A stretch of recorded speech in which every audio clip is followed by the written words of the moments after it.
episode of Roll or Die. We are in for a treat tonight. Today, listeners, we have for you fifth degree black belt. I think you might actually be our highest ranking guest that we've ever had on of Roots BJJ, Professor Gustavo Guimaraes. Did I say that? Guimaraes. Yeah. I said it better on the practice. Thanks for joining us. Oh man, I've just been talking to Gustavo. What a rock star already! Like, waiting for you to come, Kim. Yeah, sorry, I'm late. Sorry. It's so good to just chat with him already. Like, I'm really excited to dive into what it is to be Gustavo. But tell us a little bit about your journey, man. Like, how long have you been doing jiu-jitsu? I've been doing jiu-jitsu about 30 years. I started in 93 under Eduardo Jamelão. It's my first profession. On time is Master Jiu-Jitsu before the Alliance. So I saw they created the Alliance and the Fábio Gugel, Jacaré. And in 2000, I moved to Nova União when I got my brown and black belt with Wendell Alexander. Is my profession, gave me the black belt in 2003. Wow. And when I come to Australia, the first gym I was visiting is Roots BJJ. And now I'm on the professional Paulo Guimarães. That's my profession at the end. You know, like at the end, no, now forever. I have a Roots tattoo on my arm, you know. Wow. Paulo is a pretty old school guy, and BJJ I'm a pretty old school as well. I think you need to keep this legacy on BJJ to be old school. You know, the old school is the true great. BJJ. Yeah. That's and great. How do you know our professor, Gustavo? How do you know Tiago Stefanuti? So what happened in the last lockdown here in Sydney? I was escaped from Melbourne. The first day I say, "Oh, the lockdown going to start here." I met a girl at the time. She said, "Oh, let's go to my home." So I go straight away to Melbourne and call to Gustavo Falsiroli. That's my friend. I was in his house and say, "Oh, Gustavo, where you are here in Melbourne?" I say, "I'm in Docklands." So you need to meet Tiago and go to Absolute in the city. So I was there, and Tiago is like a pretty old school guy as well. And I say, like old school, just open the doors for everyone. If you have respect for the people you're training together, you know. And so, you know, King, like since the first day there, I was there every day, you know. Tiago's make me feel like in home. That's pretty cool, you know. And the people there was very nice. You, Vince, a lot of guys there, Evandro, the girls as well, you know. So that's amazing, you know. So I think it's the most important you learn in BJJ, how to visit the other people, you know, to learn more and more. So that's it. Yeah. You definitely summarized Tiago's philosophy really well there, man. And we've all experienced that. It's a shame for him to get back to Brazil for us, you know, in some ways. We're very happy for him, but that's amazing. And how do you stay connected after 30 years of BJJ? Like, what is your relationship to that martial art like now? Like, obviously it's a part of you, but is it love, hate? Is it difficult? How's your body? Like, what's it like? Hi, that's like, how can I explain this thing about BJJ in my life? I think like in my generation, like you never know what's going to happen the next step in BJJ on the time. Today is the new kind of BJJ that's fancy to be a professional, you know. Oh, I'm going to teach in Jiu-Jitsu. I'm going to open a gym, everybody have a look at you, say, oh, he's a BJJ professional. But all my time, that's hard to be a professional because you don't know if you're going to make money. You don't know if it does work more like a game. I can say like the people have like bad eyes if you do BJJ because so many street fights all the time. Because BJJ is like built up like a war. You challenge the Gracies like build a war with the other martial arts. They go in the other gyms and challenge the people from karate, capoeira, luta livre, so like free wrestling, and the other martial arts. And you, on the time, if you are a fighter, you can have a street fight anytime. So the people have this. It's not like it's a kind of violence, but it's allowed to have this violence. And the people don't know if you have like a street fight in the morning, if you're a guy of capoeira or karate or the other martial arts, he's coming at night to learn BJJ with you, né? So I think the people from my generation is more like a passion, like you go straight away. It's like a surf.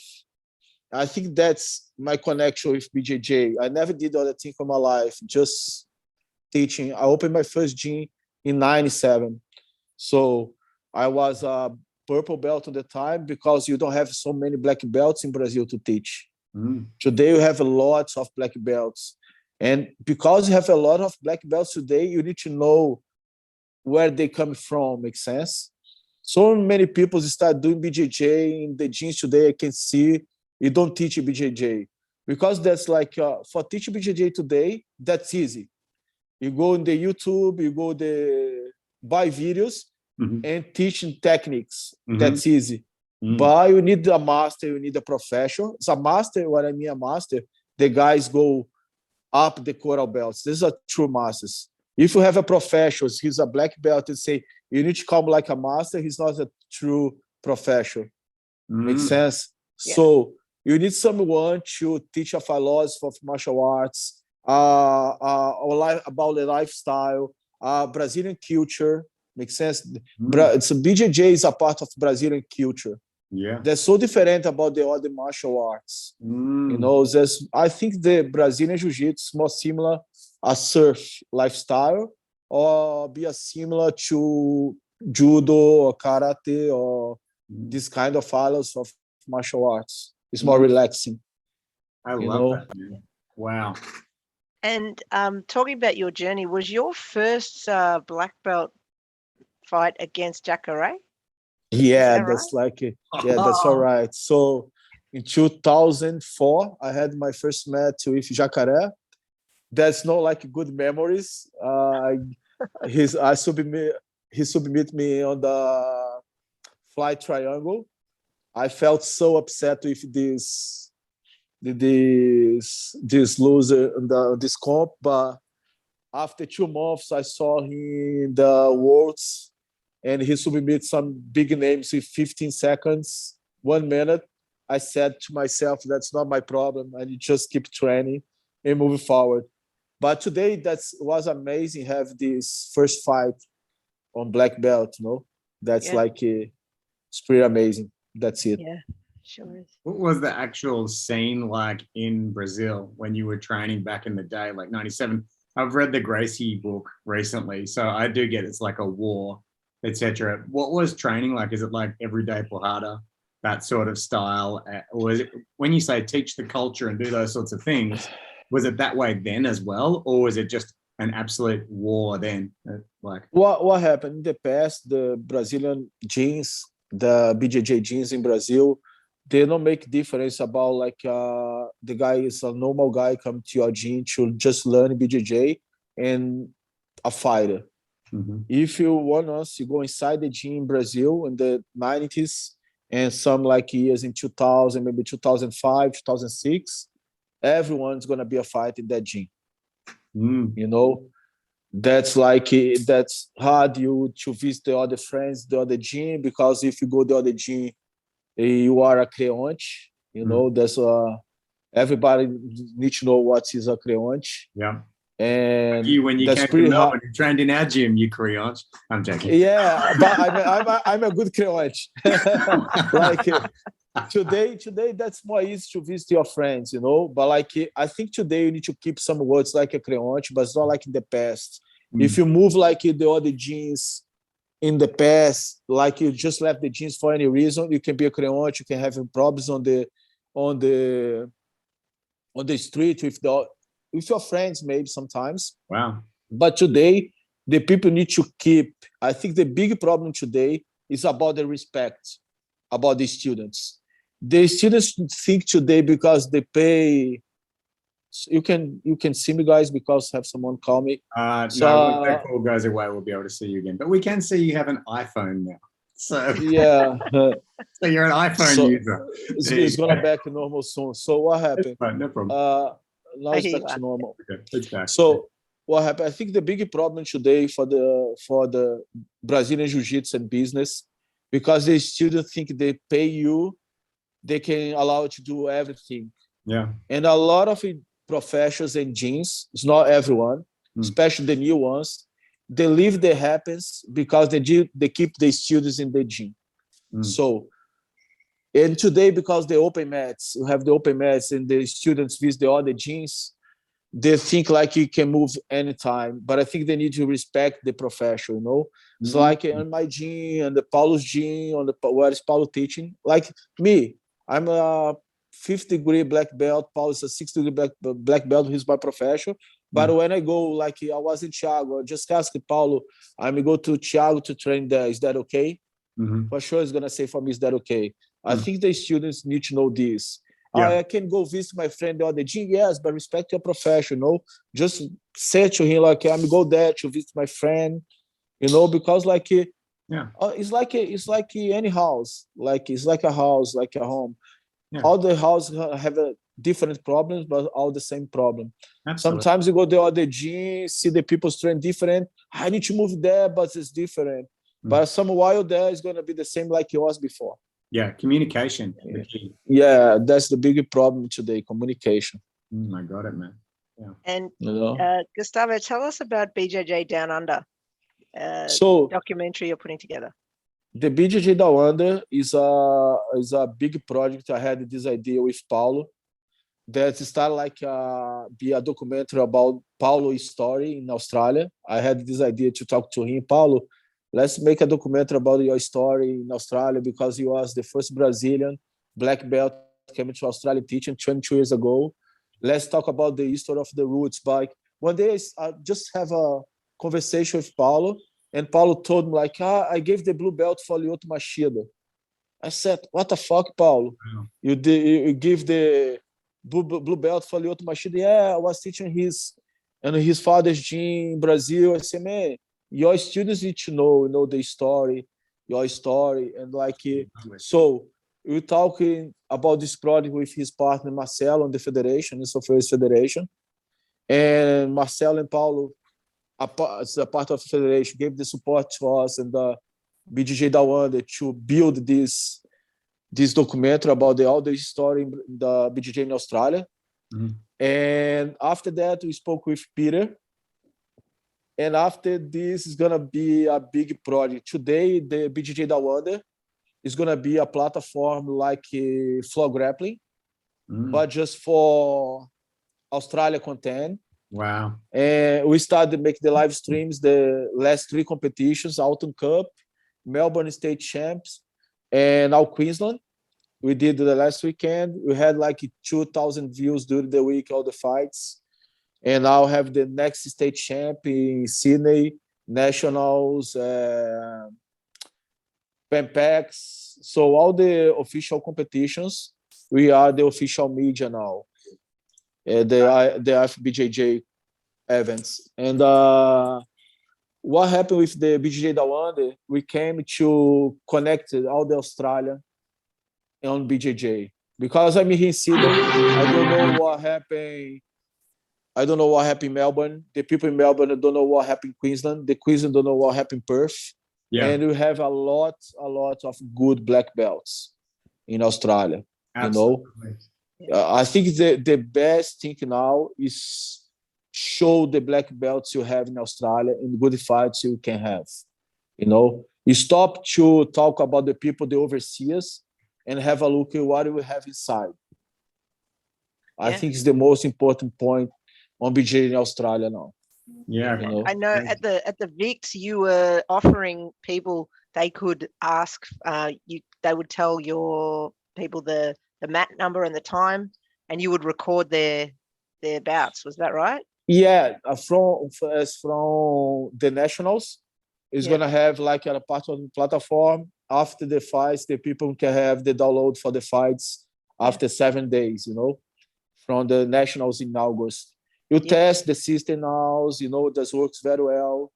the organizations of the competitions need to be better to improve this kind of media in Australia. Yeah. I think it's gonna be working like 100% from the nationals. Wow. But the And you're going to feedback, make it like flow grappling, you said. yes, same So like that. interviews and other things as well. Interviews, doc series, Yeah. podcasts. Like I invite you to come for this, Yeah. to show your podcast in the platform as well. We're gonna talk about Absolutely. this soon. Oh yeah. You're gonna set up a house in Queensland as well. Do you remember the MTV house, the TV show on the MTV? You have guests on their house. Yeah. Yeah, We're we're gonna old do enough this. to know that, Anton, and I We remember are. that. Definitely old enough to watch that. We're gonna do the same this year. It's another thing like we're gonna do. So we have a lot of projects for BJJ Down Under, Yeah, I'm and just the feedback and the feedback for the people is being amazing. Everybody Yeah. come to us, all good work. We needed this, so you open to everyone have your opinion to set up something together. Yeah, I'm just looking now. Just a quick Google of BJJ Down Under. There's a lot of things online about you guys already. Talking about the documentary here, and my internet quality is not that high while we're streaming, but I definitely would encourage everybody to go out there and do their homework on what you guys are up to and get behind what you're up to, because it sounds amazing, man, and just strengthening the bonds of the Australian BJJ community and exposing what we are and what we have to the world. I think that's amazing, man. It's really we have a good support, Anton, for all the professionals like Elvis Nozick, Peroshi, Marcelo, Bruno Alves, Bruno Pano. Some big teams in Australia support this project, because think about me, like with me, the people care, the floor grappling and other platforms just care for famous people, and we need to show the story for the real professionals. Yeah. Guys like Thiago, guys like Falciroli, guys like Marcelino, the names from Melbourne, and like guys in Queensland like Fábio Galeb, Pedro Daiz from Grace Barra. The people need to know where the people came from. Because I think the most important BJJ, and I think you never can lose this thinking in BJJ. If you are a black belt, you visit any gym, the professional gonna ask just one question: who gave you a black belt? Yeah. Like it's a kind of martial arts, and the name is most important. Yeah. And I think you're right, because if I think about Thiago, for example, he's never been a guy who wants to be on the main stage. He's very happy to share his knowledge. He's very happy to be interviewed. He's been on this podcast 3 times.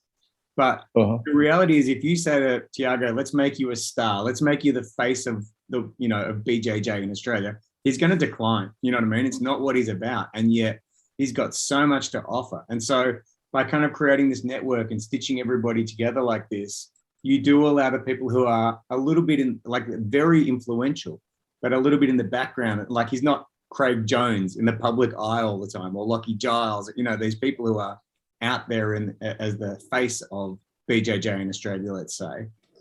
He's not that, and yet he's got so much to offer. So I love that you're kind of dealing with all of these big names who are in the background.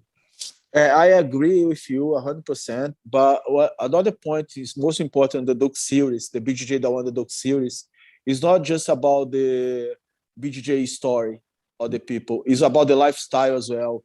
What you do a part of BJJ. Someone ride bikes, another one swim, another one is a pilot. Have other things to do.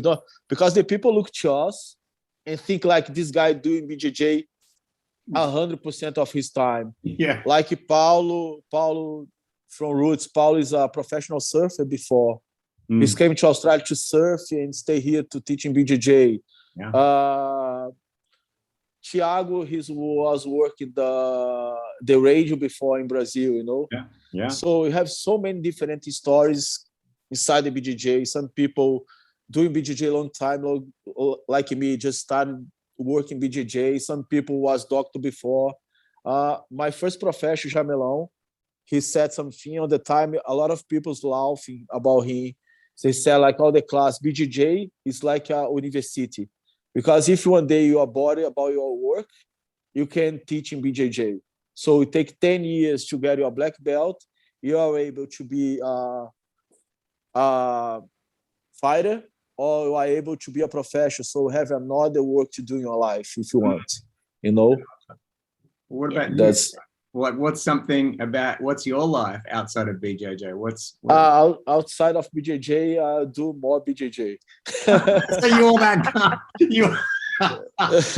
Well, you're obviously a filmmaker as well. I'm gonna chew up that right down. No, I don't know nothing about filmmakers. I don't know nothing about cameras. I don't know how to handle a camera. You know, like no, but like jokes apart, I do Hawaii canoe. I love the beach, you know, but I'm like real into for the BJJ lifestyle. I'm a kind of guy before to go to the beach Saturday morning, call to some friends, oh, let's go to the gym and roll before to go to the beach. Sunday, like let's roll, you know, like someone like go to play soccer, like Brazilians. Oh, I'm gonna play soccer with my friends. I'm gonna roll with my friends. Amazing. I have a good friend now here. We came from the same team, Leonardo Peçanha. He's 3 times world champion. And like he's my neighbor next door now. He's had nothing to do. Oh, let's go to the gym and make a roll. I live with another black belt now, Emiliano Prado. I brought him to my city in Brazil to work with us. Also, let's roll. So it's amazing. A BJJ full time. You know? Even after 30 years, that's amazing. I mean, you know, you get old, same things, make better. I love it. And you know. Have you got any tips for people who are a little bit older, who don't find it so easy to maybe roll that often without breaking body parts? Or stop to be soft and be harder. You know, stop to complain. Injuries gonna be a part of your life.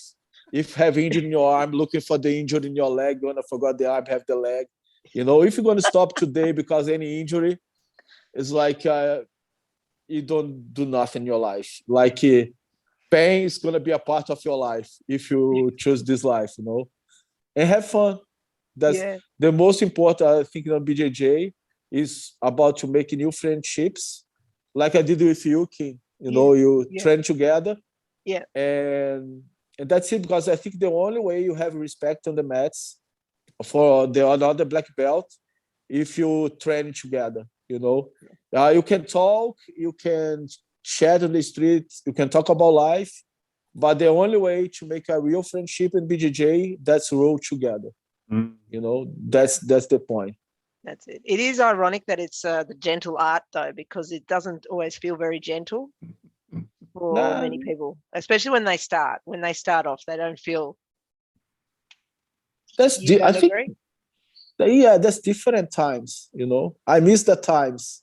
Everybody tough, everybody like getting harder. Today the people is like it's too soft. It's too soft. Like I saw some schools today. I was teaching some schools a part of the roots. I'm not agree with their style to teach jiu-jitsu. I think like you can be like the old school guy. For sure, you need to set up a business as well, but you don't leave the students come anytime to the class, do what they want to do, you know, like kids, especially the kids today. I'm not agree for the parents to watch the class. Why the parents need to watch the kids' class? Why? Oh, Gustavo, you are tough. The parents need to watch the class. That's not right. The parents are the first authority for the kids. If you need to call the attention for any kid and the parents there, the first thing they're gonna do, have a look for the parents. So you like for you teaching, because the parents put the kids on the BJJ to have discipline, you know, and for you teach discipline in the class, the parents don't want to be there. The parents need to wait outside. I was learning this not on BJJ. I learned this in judo, because before the BJJ, I did judo to 4 to 14 years old. Mm. So there's a martial arts style you teach and learn discipline, and for that you need to have discipline in the gym. No parents allowed to watch the class.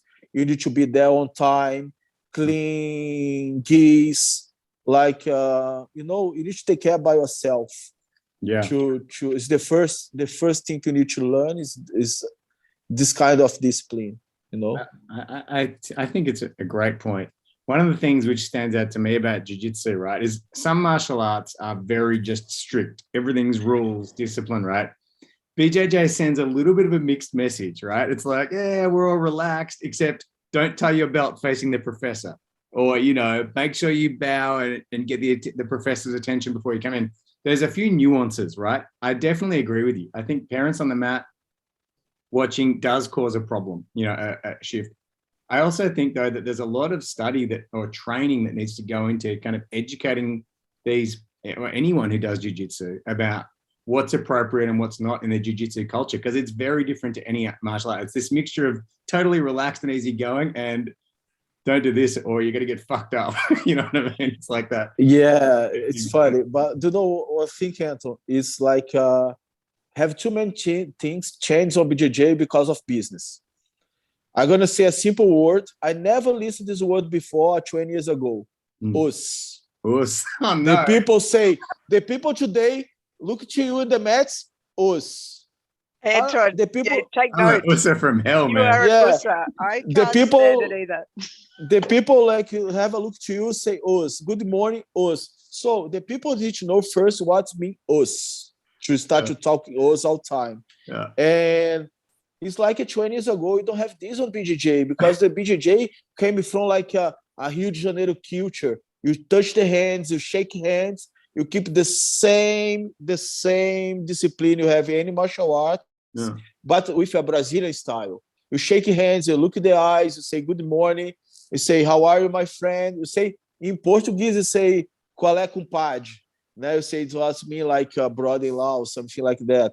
But there's like today the people say us for everything. They clap before to start make positions. For me on my class, the people don't clap before to doing positions because they know what finish to teach a position.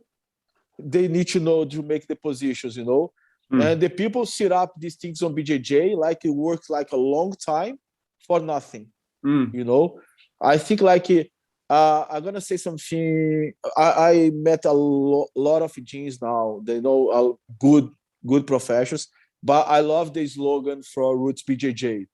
The slogan for us is like a real jiu-jitsu. You come to the gym, you need to teach.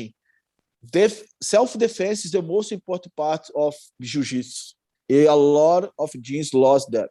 You need to teaching for the kids and adults competition. But the first thing for you teaching how to compete, the professionals want to compete as well. You have a lot of professionals that never step inside the mats on the competition. How you can teach in this or that?